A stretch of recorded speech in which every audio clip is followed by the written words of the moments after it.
देखो बच्चों, कल अपने डाक व्यवहारी सेवाओं के विषय में समझे थे। आज अपने गोदाम के प्रकार, गोदाम किसे कहते हैं और गोदामों को कितने भागों में विभाजित किया जाता है उसकी चर्चा करेंगे।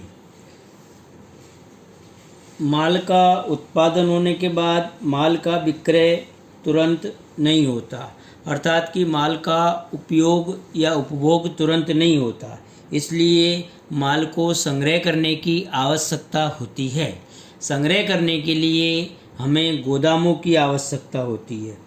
तदुपरांत जो चीज़ वस्तुएं शीघ्र नष्ट हो जाती है, नाशवंत वस्तुएं हैं, उनको संग्रह करने के लिए भी हमें गोदामों की आवश्यकता होती है।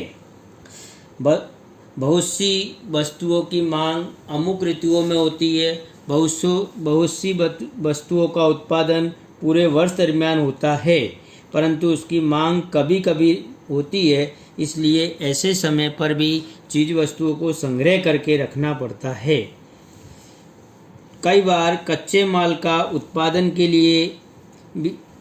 के लिए संग्रह करके रखना पड़ता है, इसलिए वाणिज्य के एक अंग के रूप में गोदामों की सेवाएं आवश्यक होती है। गोदाम यह एक ऐसी सेवा है जिसमें उत्पादन का संग्रह किया जाता है। उत्पादन अपने मूल स्वरूप में बना रहे इस प्रकार रखा जाता है। संग्रह दरमियान उत्पादन के गुण बने रहे अथवा उसमें कम से कम परिवर्तन हो, इसका मुख्य उद्देश्य होता है। गोदाम अर्थात चीज़ वस्तुओं को सुरक्षित रूप से संग्रह करने की व्यवस्था, जिसे हम गोदाम कहते हैं। गोदाम के मुख्य 3 प्रकार है। एक मालिकी की दृष्टि से, दूसरा कर भुगतान की दृष्टि से, तीसरा उपभोग की दृष्टि से। मालिकी की दृष्टि से गोदामों को 2 भागों में बांटा जाता है, एक निजी गोदाम और एक सार्वजनिक गोदाम। कर भुगतान की दृष्टि से गोदामों को 2 भागों में बांटा जाता है, कर भरे हुए माल के गोदाम और कर न भरे गए माल के गोदाम, जिसे बॉन्डेड गोदाम भी कहते हैं। और तीसरा प्रकार उपभोग की दृष्टि से सामान्य गोदाम अथवा निजी गोदाम, जिसे कहते हैं सामान्य गोदाम और विशिष्ट गोदाम, इस प्रकार 2 भागों में बांटा जाता है। अब मालिकी की दृष्टि से गोदामों के प्रकार सर्वप्रथम अपने समझेंगे। मालिकी की दृष्टि से गोदामों में पहला निजी मालिकी के गोदाम। कोई भी व्यापारी या उत्पादक अपने माल का संग्रह करने के लिए अपने खुद के स्वयं के निजी गोदामों को तैयार करते हैं। ऐसे गोदामों की मालिकी को हम निजी मालिकी के गोदाम के रूप में जानते हैं। दूसरा सार्वजनिक गोदाम। अब सार्वजनिक गोदाम अर्थात ऐसे गोदाम कि जिन गोदामों में सभी व्यापारी या उत्पादक अपने माल का संग्रह कर सकते हैं। जिन गोदामों का उपयोग अपने धंधे या हेतु के लिए नहीं किया जाता, बल्कि आम जनता द्वारा किया जाता है, उन्हें हम सार्वजनिक गोदाम कहते हैं। इन गोदामों की मालिकी भी निजी संस्थाओं की मालिकी अथवा सरकारी मालिकी हो सकती है। धंधादारी अन्य लोग इन गोदामों में माल का संग्रह करके सेवाओं को प्राप्त करते हैं, बदले में उनका किराया भुगतान करते हैं। विशेष रूप से इस प्रकार के गोदाम रेलवे स्टेशन, बंदरगाह और हवाई अड्डाओं के नज़दीक आए हुए होते हैं। आज सार्वजनिक गोदाम स्वतंत्र गोदाम बन गए हैं। सार्वजनिक गोदाम माल संग्रह, देखरेख और सुरक्षा का विश्वास देते हैं। सार्वजनिक गोदाम अपने हस्तगत माल की एक विवरणदर्शी रसीद भी देते हैं। वह रसीद हस्तांतरणीय होती है। उस रसीद पर जब चाहे तब माल का क्रय विक्रय कर सकते हैं, जब चाहे तब उस पर अपने लोन भी बैंकों से प्राप्त कर सकते हैं, जिसे हम सार्वजनिक गोदाम के रूप में जानते हैं। कर भुगतान की दृष्टि से 2 प्रकार के गोदाम होते हैं। एक कर भरे गए माल के गोदाम। आयातित माल पर आयात शुल्क भरने के पश्चात निर्धारित स्थान पर ले जाने के लिए तुरंत यदि परिवहन की सेवा उपलब्ध न हो, तो ऐसे गोदाम जो कि बंदरगाह, हवाई अड्डा और सीमावर्ती स्थानों पर कर भरे गए माल का संग्रह करने के लिए सार्वजनिक गोदामों की सेवाएं प्राप्त होती है। इसलिए इन गोदामों को हम कर भरे गए माल के गोदाम कहते हैं। कर न भरे गए माल के गोदाम, इन्हें हम बॉन्डेड गोदाम भी कहते हैं। आयातित माल पर निर्धारित दर से कर का भुगतान करना होता है, परंतु आयातकर्ता के पास यदि कर भुगतान की कोई व्यवस्था न हो तो इन गोदामों में माल का संग्रह कर सकते हैं। उन गोदामों को हम कर न भरे गए माल के गोदाम अथवा बॉन्डेड गोदामों के नाम से जानते हैं। इन गोदामों में विशेष प्रकार की सुविधाएं प्राप्त होती है, जैसे थोड़ी थोड़ी चुंगी भरकर गोदामों में से माल को निकाला जा सकता है। माल की पुनः निर्यात करनी हो तब माल के वर्गीकरण और पुनः पैकिंग आदि के लिए सुविधाएं प्राप्त होती है। माल के मूल स्वरूप में किसी भी प्रकार का परिवर्तन नहीं किया जाता। ये गोदाम पुनः निर्यात के लिए भी आशीर्वाद समान होते हैं। इसलिए इन गोदामों को कर न भरे गए माल के गोदाम अथवा बॉन्डेड गोदामों के नाम से जानते हैं। उपयोग की दृष्टि से दो प्रकार है, एक सामान्य गोदाम और एक विशिष्ट गोदाम। पहला सामान्य गोदाम, जिस माल के संग्रह और देखरेख की सुरक्षा के लिए कोई विशेष प्रकार की सुविधा की आवश्यकता न हो, तो ऐसे गोदामों में जिस माल का संग्रह किया जाता हो उन गोदामों को हम सामान्य गोदामों के नाम से जानते हैं।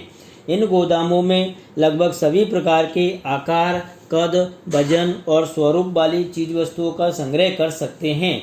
इस प्रकार के गोदामों का प्रमाण अधिक प्रमाण में दिखाई देता है, इसलिए इन्हें हम सामान्य गोदाम कहते हैं। दूसरा विशिष्ट गोदाम, जिस माल के संग्रह और देखरेख की सुरक्षा के लिए विशेष प्रकार की अथवा अलग से सेवाएं देनी पड़ती हो, इस प्रकार के गोदामों को हम विशिष्ट गोदाम कहते हैं। जैसे कि पटाखे, जहरीला रसायन, रसोई गैस, पेट्रोल जैसी चीज वस्तुओं के संग्रह और देखरेख के सुरक्षा के लिए विशिष्ट गोदाम की आवश्यकताएं होती है। पेट्रोल के लिए भूमिगत टंकी, जहरीले रसायनों के लिए विशेष प्रकार की ईंटों से बनी टंकी आदि उपयोगी होती है। फल, दूध, सब्जी, नाशवंत जैसी चीज वस्तुओं के कोल्ड स्टोरेज या विशिष्ट शीत संग्रहालय की आवश्यकताएं होती है। इसलिए इन गोदामों को हम विशिष्ट गोदाम कहते हैं। देखो बच्चों, अपने अब परिवहन के विषय में समझेंगे। परिवहन वाहन व्यवहार के नाम से जाना जाता है। माल परिवहन के लिए परिवहन का उपयोग किया जाता है। इस प्रकार वाहन व्यवहार एक ऐसी सेवा है जिसके द्वारा मनुष्य और माल सामग्री को एक स्थान से दूसरे स्थान पर सुरक्षित रूप से पहुंचाया जाए, तो उसे हम परिवहन के नाम से जानते हैं। परिवहन के मुख्य प्रकार निम्न अनुसार है। एक, मानव शक्ति द्वारा संचालित परिवहन, पशु शक्ति द्वारा संचालित परिवहन, हवाई मार्ग, भूमि मार्ग, उसमें रेल मार्ग और सड़क मार्ग, और जल मार्ग और पाइपलाइन द्वारा परिवहन। इस प्रकार अलग अलग प्रकार के परिवहनों का समावेश होता है। सर्वप्रथम अपने मानव शक्ति द्वारा संचालित परिवहन। मनुष्य और माल सामग्री को एक स्थान से दूसरे स्थान पर लाने ले जाने के लिए मानव शक्ति द्वारा संचालित परिवहन का उपयोग किया जाता है। यह परिवहन पर्यावरण के अनुकूल है। वस्तु एक स्थान से दूसरे स्थान पर पैडल रिक्शा के उपयोग से एक स्थान से दूसरे स्थान पर ले जाया जा सकता है। कोलकाता में मानव परिवहन के लिए आज भी पैडल रिक्शा का उपयोग होता है। मथुरा में भी आज भी पैडल रिक्शा का उपयोग किया जाता है। आज भी लगभग सभी प्रदेशों में हाथ लारी द्वारा माल सामान को एक स्थान से दूसरे स्थान पर पहुंचाया जाता है, जिसे मानव शक्ति द्वारा संचालित परिवहन कहते हैं। दूसरा, पशु शक्ति द्वारा संचालित परिवहन। कम दूरी के लिए पशुओं द्वारा मनुष्य और माल सामान का जो परिवहन किया जाता है उसे हम पशु शक्ति द्वारा संचालित परिवहन के नाम से जानते हैं, जैसे कि घोड़ा गाड़ी, बैलगाड़ी इत्यादि। हवाई मार्ग द्वारा मनुष्य और माल सामग्री को एक स्थान से दूसरे स्थान तक लंबी दूरी के लिए शीघ्रता से पहुंचाया जा सकता है, परंतु यह मार्ग अधिक खर्चीला है और अधिक जोखिम कारक भी है। विशेष प्रकार की कठिनाइयों का सामना करना पड़ता है। हवाई जहाज को आकाश में उड़ने व उतरने के लिए रनवे आवश्यक होता है।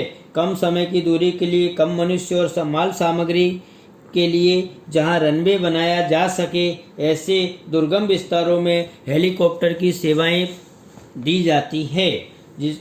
तदुपरांत रोपवे जैसे साधनों का भी उपयोग किया जाता है।